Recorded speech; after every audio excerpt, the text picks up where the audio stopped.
Buenos días, mi nombre es Rosa Joana Telles, docente orientadora del Colegio Nicolás Ramírez, soy psicóloga de profesión. Las estudiantes de séptimo semestre de la Uniminuto me contactaron para que les contestara estas preguntas. Voy a leer cada pregunta y así mismo voy respondiendo. ¿Qué significa para usted trabajar en comunidad? Pues la verdad es que trabajar en comunidad es un trabajo que exige mucho porque las diferentes comunidades están conformadas de personas con diferentes cualidades, habilidades, fortalezas y debilidades, y poder llegar como a un consenso con ellas a veces no es tan fácil. Entonces es un trabajo fuerte, es un trabajo que se exige de mucha paciencia y de mucha tolerancia para poder generar procesos de cambio y movilidad en esta comunidad o en cualquiera que se esté trabajando. Segunda pregunta, ¿qué aspectos considera relevantes para la construcción de comunidad? Yo pienso que uno de los aspectos muy importantes para la construcción de comunidad es generar mucha tolerancia, mucha solidaridad entre los miembros de la comunidad, ayudarles a entender que es más fácil trabajar todos unidos que cada uno por su lado, buscar la manera de generar procesos de pertenencia. Entre más una persona se siente comprometida con una comunidad, mejor trabaja, más lo hace de corazón, más lo hace más fácil para romper barreras entre los mismos miembros de esta comunidad. ¿Qué piensa que debería ser una comunidad? Pues yo pienso que una comunidad debe ser un grupo de personas trabajando por un objetivo y con unas metas que le permitan mejorar y que le permitan avanzar a cada uno de manera individual en sus procesos personales, pero que aporten a nivel grupal a toda la comunidad. ¿Qué bases consolidan una comunidad? Pues a ver, ¿qué bases? Yo pienso que las bases que consolidan una comunidad inicialmente sería, como lo dije anteriormente en la parte de los aspectos, es que se tenga una meta común o un objetivo o unos objetivos comunes y que se trabaje con estos objetivos y con estas bases, ¿sí? Si vamos a realizar cualquier tipo de comunidad, lo primero que deben tener claro es por qué estoy en esta comunidad y qué me puede aportar esta comunidad y qué le puedo yo aportar a esta comunidad, porque cuando se está en una comunidad se trabaja en vía doble, ¿no? Lo que yo puedo dar y lo que yo puedo recibir de la misma.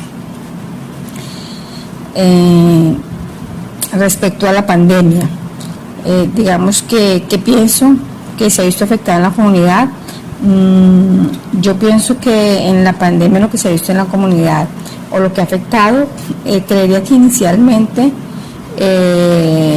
la pandemia por sí misma, podríamos decir que en general generó una sensación de pánico global en diferentes comunidades, y que posteriormente con el tiempo algunos han tomado algunas divisiones frente a lo que es la pandemia. Pero creo que lo que más ha afectado a la comunidad son los aislamientos sociales, porque de alguna manera ha hecho que las comunidades pues no, digamos que algunas no hayan entendido un poco qué significa aislamiento preventivo, y se ha generado, digamos, por ejemplo, si me voy a la comunidad estudiantil, algunos estudiantes lo que hicieron fue dejar de estudiar porque pues digamos que se fue la directiva, pero además se cerraron todos, entonces ya no hay comunicación virtual, ya no me hablo con el compañero con el que yo me hablaba todo el tiempo, ¿cierto? Sin embargo, en otras comunidades lo que se hizo fue, digamos que a pesar de que no había presencia física, lo que se hizo fue fortalecer lazos. Entonces pienso que la pandemia de alguna manera aisló una parte de ciertas comunidades, pero a otras les permitió unirse y aferrarse más, tanto así que hay comunidades que están trabajando juntas, ¿sí?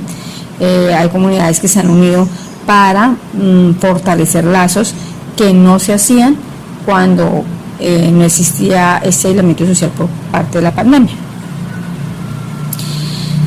¿Qué efectos secundarios considera usted que se han producido en la sociedad debido a la pandemia? Yo pienso que los efectos secundarios, lo que pasa es que, digamos que hablar de efectos secundarios con respecto a una comunidad, tendríamos que definir la comunidad, porque es que a cada comunidad la ha golpeado de manera diferente, a cada comunidad, cada grupo ha hecho cosas diferentes, pero creería que los efectos secundarios que podrían pasar es que la gente se aislara un poco más de lo que está ahora, ¿sí? Que la gente dentro del proceso se haya acostumbrado de pronto aparentemente a vivir solo, entonces que se hayan vuelto más personales. Cuando hago la pregunta de más personales, significa que se pierda un poco la solidaridad, ¿sí? Yo siempre he dicho que este tipo de situaciones de las pandemias a nivel de comunidad siempre sacan o lo mejor de uno o lo peor de uno, y creo que en los efectos secundarios será eso, o nos volvemos más solidarios entre nosotros y nos ayudamos entre nosotros teniendo en cuenta todo lo que vivimos y todo lo que hemos experimentado, o nos volvemos más egoístas, y la verdad eso depende de las comunidades, cómo se hayan formado en el transcurso del tiempo. Si me lo pregunta desde la parte educativa, creería que los efectos secundarios es que los chicos se van a alejar un poco más desde la parte interpersonal de manera presencial. Pues los chicos son más allegados a sus aparatos, y creo que este es un efecto secundario, que cuando regresen a clases, cuando regresen a su proceso, seguramente habrá inicialmente digamos un desbordamiento de no veía a mis compañeros y demás, y posteriormente se volverá a ese aislamiento de manera más fuerte que antes. ¿En qué comunidad donde se encuentra en la comunidad donde se encuentra, qué factores buenos y malos cree que representan esta sociedad?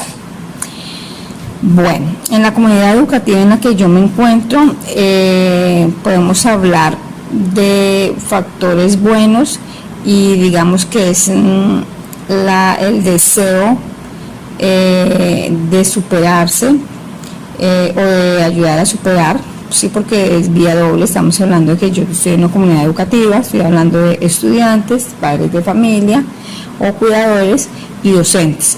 Entonces digamos que aquí es muy particular que pues tenemos que dar como los factores, podríamos ser de manera individual, ¿no?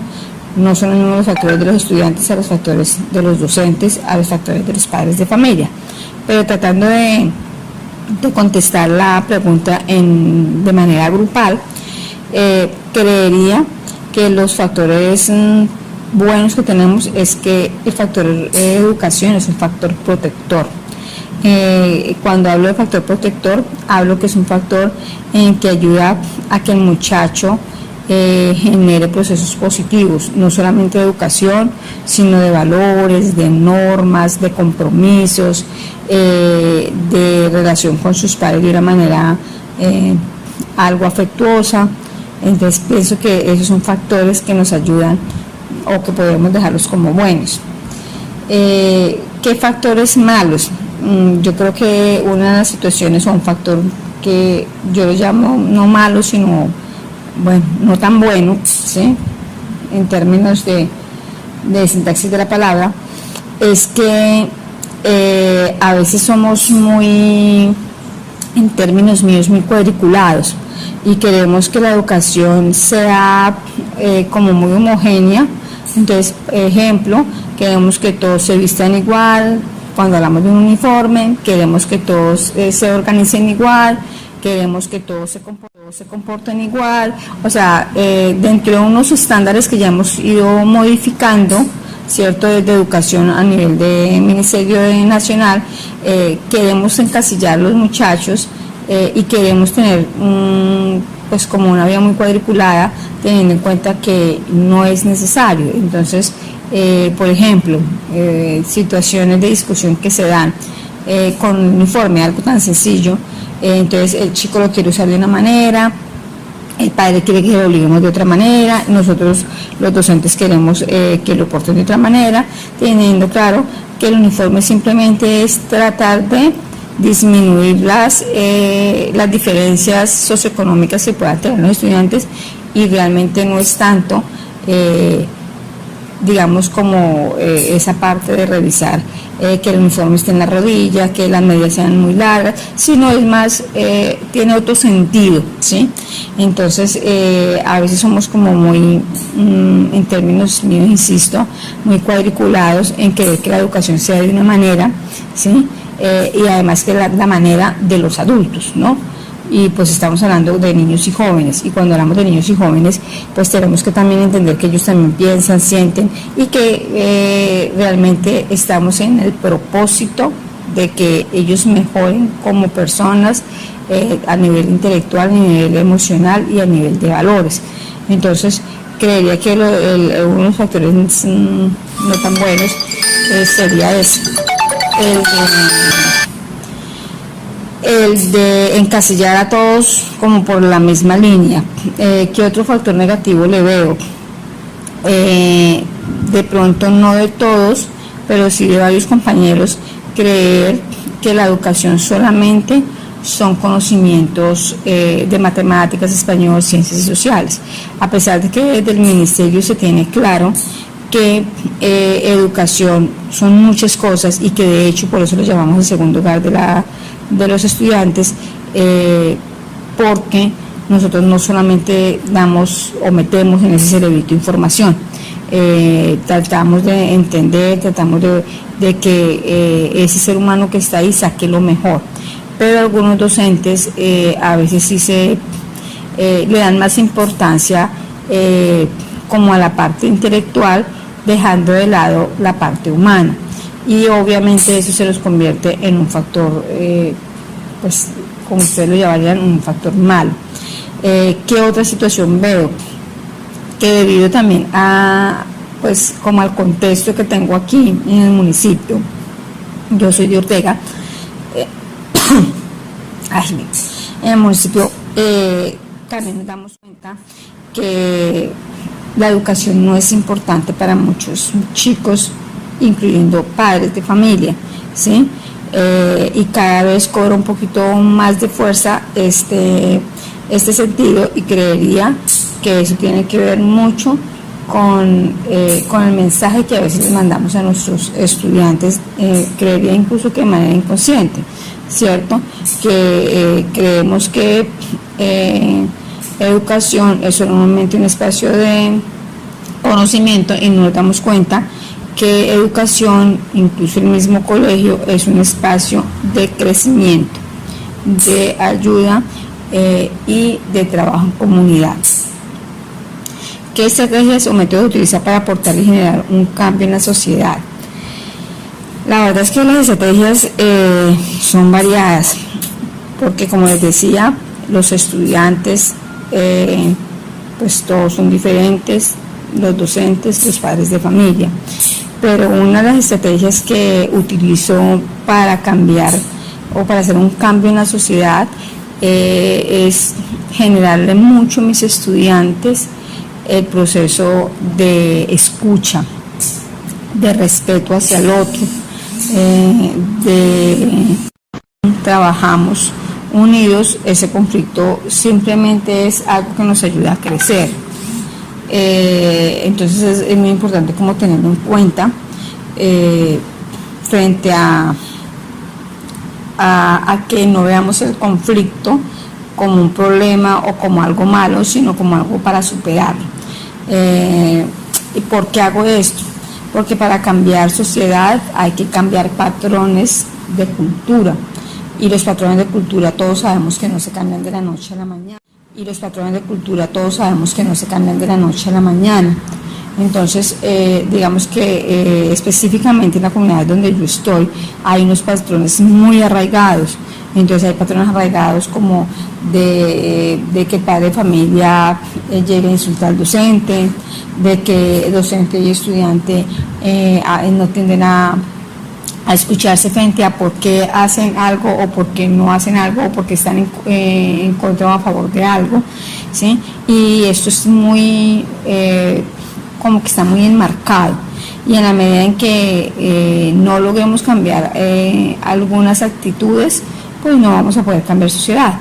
Entonces, mi estrategia básicamente es que mis docentes, mis estudiantes, mis padres de familia, de manera gradual, vayan cambiando algunas actitudes que ellos consideraban normales, ¿sí? Y en esa medida pues poder lograr que se vaya cambiando sociedad, ¿sí? Ejemplo puntual, y eso no lo hago solamente yo, lo hace mucha gente, lo hace el CBF, hacer entender al padre de familia que el golpe, que la violencia, que la mala palabra pudo haber funcionado en otros momentos, pero que ahora no, es algo que hay que insistir, trabajar, reforzar, y se debe hacer de muchas maneras, ¿sí? No solamente diciéndole al padre de familia, sino muchas veces también entendiendo y generándole emociones frente a lo que él pudo haber sentido cuando sus padres maltrataron, sus padres gritaron. Entonces las estrategias realmente son muchas, y dependiendo como el trabajo que se quiera hacer, pues básicamente los métodos que yo utilizo mucho es la persuasión, la emocionalidad, que el padre de familia no me escuche por la razón sino por la emoción. Para mí es importante que las personas, los niños, los jóvenes, los padres, los docentes se involucren emocionalmente. Nosotros cambiamos cuando tenemos un proceso emocional, ¿sí? Y se nos graban las cosas cuando hay algún tipo de emoción. Si uno revisa cuando ha decidido cambiar, cuando ha hecho algo, independientemente de lo que ha hecho, es porque ha generado una sensación emocional intensa que ha llevado a que yo replantee cosas. Entonces, una de mis estrategias es la parte emocional. Si hablamos de los métodos, pues los métodos tienen que ver mucho con la observación, con el análisis, con el comprender, con el entender. Mis métodos todos llevan a que el padre de familia, el estudiante, entienda por qué no se puede hacer algo.